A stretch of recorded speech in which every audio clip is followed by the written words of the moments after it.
Oh, Brian, what have you done now? Well, I love you dearly. Love you too.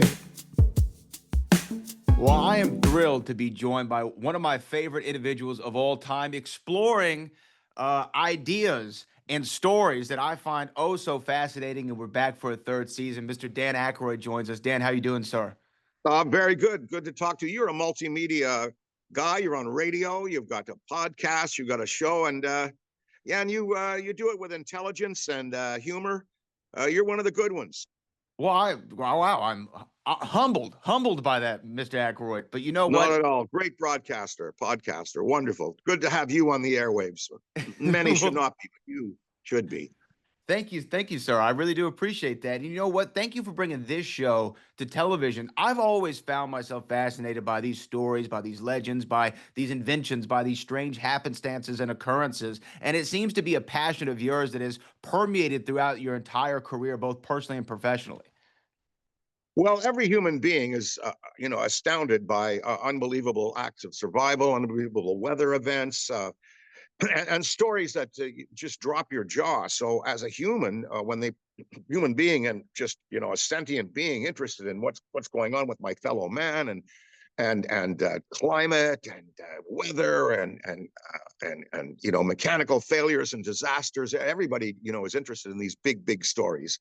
And so, as a human and just a guy who wants to be entertained, I thought I'm definitely going to enjoy presenting and getting researched cases that I haven't even heard of. So when they came to me, I thought this is a great opportunity to get out there, entertain people, educate people, because a lot of it is much of it is historic, and also inspire people to kind of do research on some of these events, and also to blow minds. Really, that's a big part of why I got on board with it. Well, and that's exactly what you've done throughout the first two seasons and even this upcoming third season. The stories that are in this first episode, the strange sightings, whether it be the children in Zimbabwe in '94, all seeing the exact same thing and nobody believing them, or the gray man who appears to warn people of the weather. I mean, these are just such fascinating stories that I'm so glad that you have uncovered and kind of delivering to us. Which of those really stood out to you in that first episode? Well, I've followed the aerial school sightings for many years.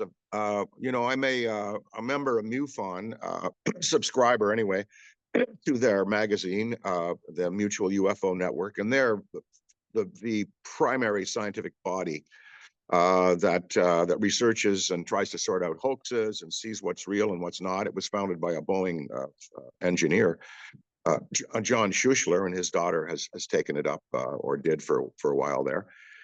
So that story, the aerial sighting, John Mack, of course, was the abduction researcher. He followed that, and from the very beginning, I knew that would be a great story when we started our show, because I've been following it for years. That was quite vivid because two different vessels landed, and two different sets of beings got out, according to some of the kids. And then he went back and interviewed them in their 20s, and the stories held up. And truly, some were terrified when they ran into the school, but some spoke of the telepathic thoughts that came to them. Watch the trees, watch the planet, take care of the planet. There was a tall being and a short being, and they seemed to have a friction. It's a wonderful story, and true or not, I believe it's true. It's truly unbelievable. Well, it is unbelievable, and you know what? I have to say that I'm going to lean towards the fact that it's true because here's the first thing about me. I feel like it would be ignorant and arrogant of me to think that there is no possibility of these otherworldly beings being out there and coming to Earth and observing us, warning us, so forth. And so I believe them. And also, have you ever found 10 or 20 children who all have the exact same story? We all play that game of telephone where the story changes again and again. This one stayed consistent. That is a very difficult thing. It really did. It really did. And I guess they were just so young and innocent. It's and why these interdimensional or interstellar beings, whatever they are, chose to land in a schoolyard is very interesting. Why do they choose the innocents? It's interesting who they would choose among us all to interact with. Of course, there have been many stories about abductions and people who had contact over the years, but this was a particularly moving one, and one that endures, certainly.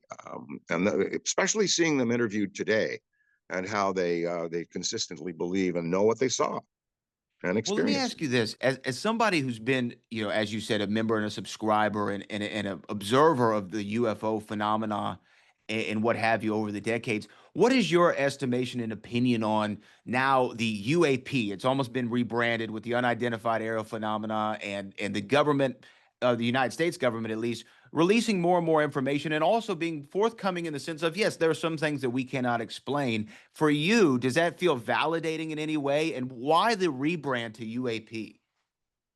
Oh, I think it's just a better way of understanding. It's an unexplainable aerial platform, I think, is one of the UAP designations. I call them hyperdynamic, super advanced vessels operated by who knows what or who. We can't say who or what operates them. No one knows for sure. And I'm not going to assume to presume to say who's behind the wheel there. But it's certainly validating because for years I've been hearing about the phenomenon from my mother, who in 1947 was walking down Spark Street in Ottawa after the war, and she worked for the Munitions and Supply Department in World War II. And she worked on the fuselage program for the Hurricane aircraft, and she was secretary to the minister, private secretary, and that was one of her duties, is covering the production of the fuselage. So she knew how to read those charts, B-17, ME-109, the charts you see on the ceiling for aircraft, B-52. You see the silhouettes and you identify them. He was walking down the Spark Street. It was about 4 o'clock in the afternoon, and she said she looked up about maybe 100 feet in the air, and a Christmas tree bulb appeared. That's how she put it, an orb, and it started to blink, green and red, green and red. And she only told this story a few times in her life, but green and red, and then she watched it for about almost a minute. She stopped and looked at it, and then it just zipped up in the sky and disappeared. And she had magazines always around the house. The Look magazine with the story of Barney and Betty Hill with Elizabeth Taylor on the cover. She had the Marilyn Monroe Life magazine where they had a UFO story there. So he was very, very interested in it. So I just followed, and then I had a sighting in Martha's Vineyard with 3 other people of a high altitude echelon flight of 2 dime-sized orbs. And they were 100,000 feet up, but they were moving. I mean, and I woke everybody up. I said, this is not a meteoric bolide. This is directed flight. They were zigzagging in echelon formation across the sky. And they were glowing very, very bright, and they looked like the size of a dime from where we could see. And certainly the naked eye can see 100,000 feet at night, of course. And they were moving, and they went across the sky fast. I would have said 20,000 miles an hour. I mean, I woke the house up for them to look at it. And then I've had 2 other sightings in Montreal, Canada. A friend and I were sitting in a hotel room, and we were looking out the window at the 20th floor of the hotel, and my friend said, "What's that?" We were just and we got up, and there was a gray object. She remembers it more rounded. I remember it as being rectangular, probably 150 feet long, 50 feet wide, 20 feet high. With bulbs underneath, like it looked like a bunch of grapes there, and we were consistent in our memory of that. There was these grapes underneath, and it was just hovering there and sitting there, just I don't know, 50 feet off our hotel window. And so we looked at that, and what was it? What that it was hovering there, no visible propulsion, no lights, quiet, silent, ain't a helicopter. And then it just kind of turned. We could see the side of it, and it drifted off. And we ran out into the hall. There's a window that overlooks the St. Lawrence River, and we just watched it drift across the St. Lawrence River and just kind of vanish into the ether. That was a vivid, beautiful sighting. And then about maybe a few years after that, I was at the farm. I was on the motorcycle, and I was going out to pick up a friend for dinner.